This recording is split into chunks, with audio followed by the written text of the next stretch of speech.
every day to be perfectionists. Nobody is perfect, but we strive every day to be the best that we can possibly be. This kid works extremely hard, but you can never take anything for granted. I think this fighter is more dangerous than Abner Mares. This is not a Lamont Roach, but a fighter can do everything in the gym, man. Against Gervonta. Oh, of course. Man, Gervonta is a very aggressive fight. I've watched his tape. At the Lamont Roach press conference, Floyd Mayweather issued a stern warning to Dan Davis. You're going to get hurt. Tensions rose as Mayweather cautioned Davis about potential dangers in and out of the ring. Meanwhile, Floyd Schofield has made it clear that nobody is scared of Gervonta Davis. He believes that Davis should focus more on his actual opponents rather than spending time talking on Twitter and trying to satisfy fans on social media, according to Schofield, even with all his online antics. Tank still fails to win over fans. And, why be on Twitter all the time and, going back and forth with these guys when you got a job to do? There's fighters out there who are on Twitter 24/7 and can't satisfy their own fan base. So I'm not going to end up like those fighters because, my job is fighting first and making it out that ring safe. Then possibly after the fight, I can call, names out, after the fight. But, being online all the time, that's not for me. It was never for me. I didn't even want an Instagram. But my dad was like, you got to create a fan base. So. Wow. Young guy, and you don't even care about social media. I mean, that just goes to show how focused you are, obviously, on the end goal of what you want for your career. One of the things you talked about, too, is that you don't... Obviously, money's important, don't get me wrong. Everybody needs to survive. You obviously want to make a better living for yourself, but legacy seems to be more on the forefront for you than just a paycheck. Schofield also suggested that Lamont Roach might pull off an unexpected knockout, shocking the boxing world. Many view Roach as an underdog, but Schofield believes he has the ability to deliver a stunning upset. If Roach manages to stop Tank, it would be one of the biggest surprises in recent boxing history. Else's fight as opposed to your own? Me personally, no, because I don't know what Lamont Roach and his team are working on. I don't want to, down the man because who knows, maybe he might shock the world. It's not on us to decide. I mean, boxing is a one-shot sport. Anything can happen. Nobody's invincible from getting knocked out. So, Tank better stay off Twitter. He better worry about his opponent. So, that's all I got to say. But in my opinion, Tank should win, but you never know. Okay. All right. Floyd, thank you so much for your time. I appreciate it. It was lovely meeting you. And hopefully we'll be able to catch up with you post-fight. Yes, of course. All right. Thank you. Thank you so much. This matchup is being seen by many as a major money-making event. Lamont Roach competes at 130 pounds, while Tank Davis fights at 35 pounds. Despite the weight difference, the fight is expected to generate huge revenue. Fans are eager to see these two top fighters go head-to-head, making this a lucrative event for all involved. Like Floyd Money Mayweather, one of the greats, one of the legends, one of the GOATs, said to himself, Sugar Tank Davis. So we know that Tank Davis loves to be painting his nails, wearing stilettos, wearing them purses. How many pay-per-view buys does this Roach Jr. coming up for 130? How many buys do you think this does, my brother? 350 is what Tank and Frank did, and Frank wasn't a champion. Roach has been around. He lost to Jamel Herring. He came back from defeat to be a world champ. I think it'll do a good 450, 500. I think it does maybe 175,000 pay-per-view buys if David Benavidez isn't a part of that crowd, because we know that the Ecuadorian guacamole in Arizona sun, where Tuto is from. So they know that without David Benavidez, they can't bring that extra 150,000 pay-per-view buys. It looks like it's going to crash, like the stock market one day will crash. Kenny Ellis believes the Gervonta Davis versus Lamont Roach fight is gaining more respect from boxing fans. He acknowledges Roach's impressive amateur and professional career, calling him a skilled world champion. Ellis notes that while Roach was underrated, fans have started recognizing his talent. He attributes Roach's lower visibility to self-promotion, explaining that if a fighter doesn't put themselves out there, people simply won't know them. Despite his laid-back nature, Roach is proving he can truly fight. This fight March 1st, I see Lamont working out a lot in the gym with his father, with a whole bunch of coaches up in Florida. Do you see a different Lamont Roach coming into this fight? No, I don't. it's I tell people all the time, no offense, this is not a Lamont Roach, but a fighter can do everything in the gym, man. They can do their push-ups, their pull-ups, they can run 10 miles a day, they can eat their diet, they can change their diet, they can do everything right, but it have to be in your DNA to take pain. You know what I'm saying? Mm-hmm. Are you willing and able to take the pain that come with this shit? That's for any fighter, you know? Right. And that's the difference in a lot of the fights. You got to be willing to take the pain that come with it. Mm.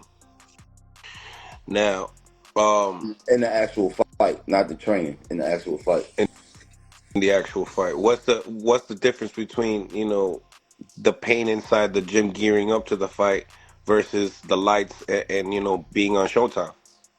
No, the workout pain, muscle sore, fatigue, that's different, but it prepares you for those lights. But that pain in the actual fight, man, when shit get rattled, your eggs get scrambled, your eyes get blurry, fucking mouth and nose get fucked up. You know, a little bit of everything. Body shots. You just gotta be willing to take the pain and come with it. Mm-hmm. You know, getting your equilibrium shook every other round.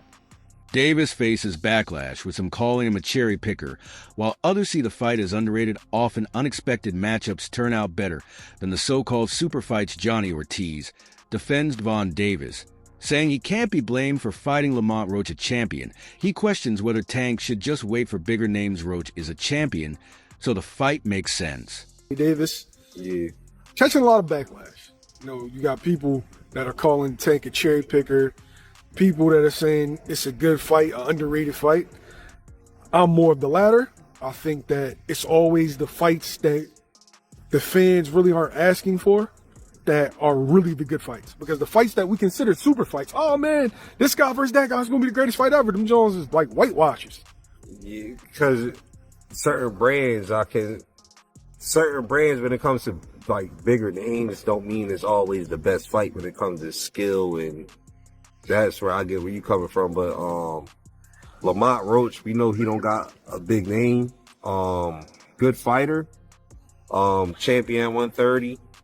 The thing is, when it comes to Lamont Roach, here's where I say, but people don't know, they'd be like taking cherry picking, but how is take cherry picking when literally he's supposed to be right now like the face of boxing right now, like most popular, especially Black American, and everybody's offers came up with reasons why he can't fight him. Starting with Lomachenko, there was Rayo, De Los Santos hurt.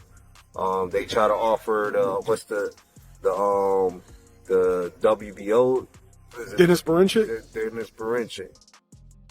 Didn't hear it back, so it ain't like. So wait, you're in the back rooms, right? Yeah. I see people giving you shit in the comments, but you're in the back rooms. Run off everybody who Team Tank hit up for a fight. I just named the four for sure. Then Lomachenko. Oh, just running back just in case they missed it. Lomachenko, Berinchik, Rayo, De Los Santos, and Tio.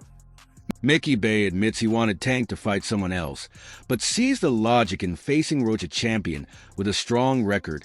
He highlights Tank's global popularity, second only to Canelo, and acknowledges the fight's business appeal since both fighters are from the same area. BA sees it as a smart move, balancing competition with financial sense, whether in Vegas or for their hometown. He believes it's a solid fight that makes sense on both sporting and business levels. But at the same time, this one of you could say, all right, I'll take that. Dude got a good record, he a champion, they from the same area. It make business sense. I think Tank, other than Canelo, Tank is probably maybe the most like fighter where people excited to see across the world. So he get them kind of perks. So you can't. That's what the question you just asked me about business. That's a business move. When we said what's the difference between business to the business side of boxing. Yeah. He giving us something to where it's like, all right, it's a good fight, but it make business sense because they both in the same town. I ain't sure if they wherever they do it is gonna make sense, whether it's Vegas or their hometown. But I like it. It's a good fight. How does that fight play out with you? I see Tank by stoppers, man. It's his time right now, man. It's gonna take, somebody like a Shakur. I would have liked to see him with Lomachenko, but Loma, I guess Loma didn't want that fight. So it's gonna take somebody real crafty to go them 12 rounds with Tank, because Tank is real. He on fire right now. Roach and John Davis are elite fighters. Making it difficult to pick a winner. Roach is not only confident in his ability to win this fight, but he is also planning to challenge Tank Davis to a rematch after the spout his determination and belief in his skills make this an even more intense rivalry. Against Gervonta. Oh, of course. Now, Gervonta is a very aggressive fight. I've watched his tape. I've watched yours. I have no particular pick because I think you are as skilled. I know Gervonta is definitely skilled and a beast. My question really is, if you win this fight, who do you fight next? Because I would imagine that if you got permission to go up, nobody else in the other weight classes would be of interest to you. Where do you go next? See, now we're getting somewhere. I'll fight him again. You would do a rematch? Yeah. And does that make the purse bigger? I mean, obviously, there's a rematch clause, people, so get ready for 2 fights. But, yes, and after I beat him the second time, I probably would ask the WBA to let me go up to 140 and fight Rayo. Because I asked them to fight Rayo before Tank and them, before we would propose this fight. Yes. I did ask to fight the 140-pound champ. Before this, you were prepared for that.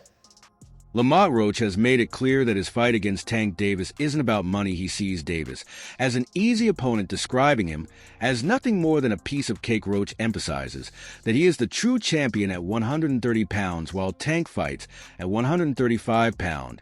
He believes this weight difference won't matter when they step into the ring. 30 people, knocked out, 28 of them, right? What makes you different?